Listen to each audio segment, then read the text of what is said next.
And what happens to their manure? Well, their manure is typically kept liquefied. In the Midwest, it's kept in pits underneath where the pigs live. So when they defecate or urinate, it just goes right down into these pits, which of course creates huge amounts of ammonia and methane and hydrogen sulfide. If those fans were ever to break down, those pigs would die within minutes. That's how bad it is. That then gets flushed out into these giant waste lagoons, and then it's sprayed onto fields.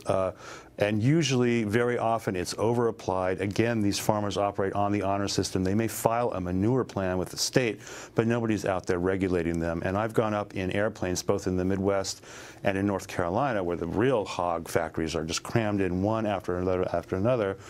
And I've seen the spray fields, and I've seen those farmers out there spraying directly into creeks, applying so much of this brown water onto the fields that it pools up, and you see the little rivulets, and you see it running off into creeks that bloom red, orange, purple, and green with algae from all of the nutrients. And then that goes on to, we just saw a fish kill. That's the #1 cause of fish kills, including in the Gulf of Mexico every summer, a fish kill the size of New Jersey forums. That's from agricultural runoff coming down the Mississippi River. Wait, say that again? A fish kill the size of New Jersey forums where? In the Gulf of Mexico, right off the coast of Louisiana every summer. And it kills billions and billions of marine life. And we don't hear about this. We hear about the Gulf spill, but this happens every year, and it's almost entirely due, largely due to agricultural runoff in the Midwest. CAFOs, what are they? A CAFO is the government designation for what we call a factory farm, concentrated animal feeding operation. It's any operation that has more than what's called 1,000 animal units. An animal unit is a beef cow. So it takes about 50 pigs to make an animal unit, young pigs. And the whole idea is to feed these animals and to get them to market as quickly as possible. Nothing wrong with the farmer wanting to get their animals to market quickly, but it's the method by which we do it. It's the mechanization, it's the feed additives, it's the antibiotic use, which we haven't talked about. It's the conditions. Well, it's a very serious problem, and the FDA has been very lax, and I would say asleep at the wheel, and continues to, as Patty said, offer recommendations without putting down strict rules on the overuse of antibiotics. Well, FDA Commissioner Hamburg says they have very little enforcement power unless Congress gives them. They have more than they claim, and they do have the courts. And we do have Congress as well, and the administration. Barack Obama campaigned on a bill called PAMTA to ban the use of non-therapeutic antibiotics in agriculture. They give them these drugs for the same reason as arsenic. It makes the animals grow faster, and it prevents disease. It's used as a prophylaxis against disease, but it's sub-therapeutic levels, so it allows the microbes to mutate and get around these drugs and become resistant. That's why we see MRSA emerging. 3% of U.S. pork sampled had fresh pork had MRSA. Explain what MRSA is. MRSA is a drug-resistant form of staph bacteria. It can be extremely dangerous, and it kills, like I said, more people than AIDS in this country. And a lot of it's from overuse of antibiotics in hospitals. But 70% of the antibiotics sold in this country are given to farm animals, and a farmer can walk into the feed store and buy a big barrel of tetracycline or some antibiotic without even a prescription. And there's virtually no regulation at all, and it is leading to widespread antibiotic resistance that's going to make salmonella look like a day at the beach, I'm afraid. We're talking to David Kirby. His book is called Animal Factory. David, you not only talk about the crisis of corporate farming, but the people who are fighting back. Like, well, describe the man in North Carolina. Sure. Who's taking on pig farming. Yeah, my book is not really about animals, and it's not even just about animal poop, although there's a lot of poop in the book. It's about the people who live near these farms, who have seen their communities overturned and in times destroyed, seen the water polluted, the air polluted. People like Rick Dove, who comes from a very conservative Republican background. He's a former Marine, retired colonel, retired Marine, a JAG. Moved his family to the Neuse River, which is a beautiful river in North Carolina, pristine, and then the hog factories came in, and the river started to die. This dinoflagellate called Pfisteria started to appear. Rick was trying to operate a fishing business, and all of a sudden the fish were showing up dead with open sores on their sides. And the fishermen themselves were getting disoriented from the toxins being released by this protozoa. And Rick took it upon himself he went up in the air and saw these hog factories, and he's still fighting them. He works with the Waterkeeper Alliance, and they are successfully suing a chicken company, Purdue, and a chicken grower in Maryland, and they're suing some of the polluting hog farms down in North Carolina. My other two main characters are Helen Redout, who lives in the Yakima Valley of Washington, a cherry farmer, grandmother, and Karen Hudson, who lives in Elmwood, Illinois.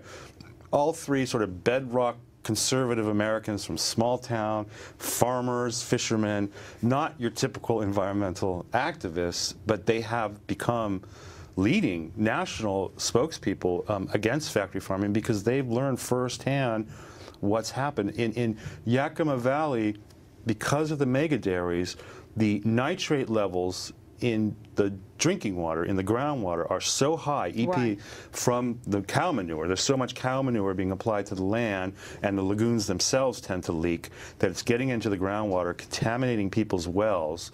And nitrates can cause spontaneous abortions, diabetes, blue baby syndrome. It can aggravate autism symptoms, etc.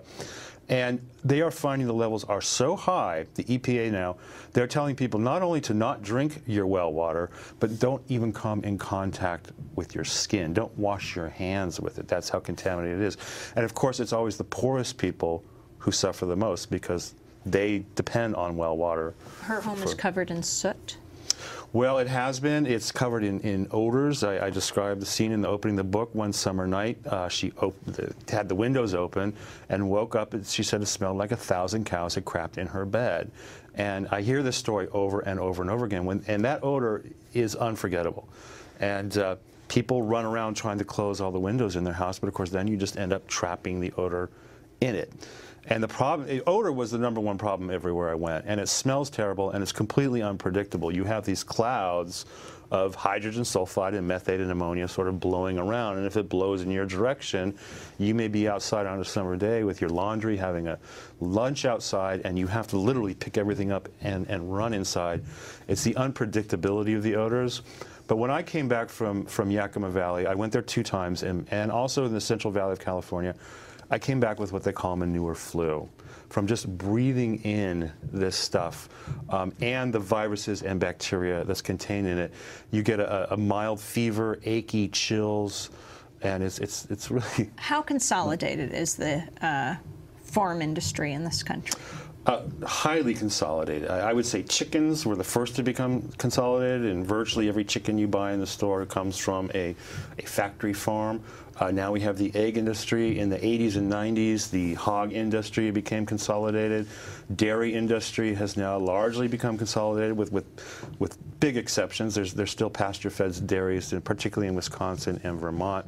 The beef industry is the least consolidated. Most beef growers are still independent operators who raise their cattle out on range, on pasture, but then for the last 2 or 3 months of their lives, those cattle are sent to feedlots, which are essentially factory farms. And now we have this latest news. Zemco Industries in Buffalo, New York has recalled approximately 380,000 pounds of deli meat that may be contaminated with bacteria that can cause a potentially fatal disease.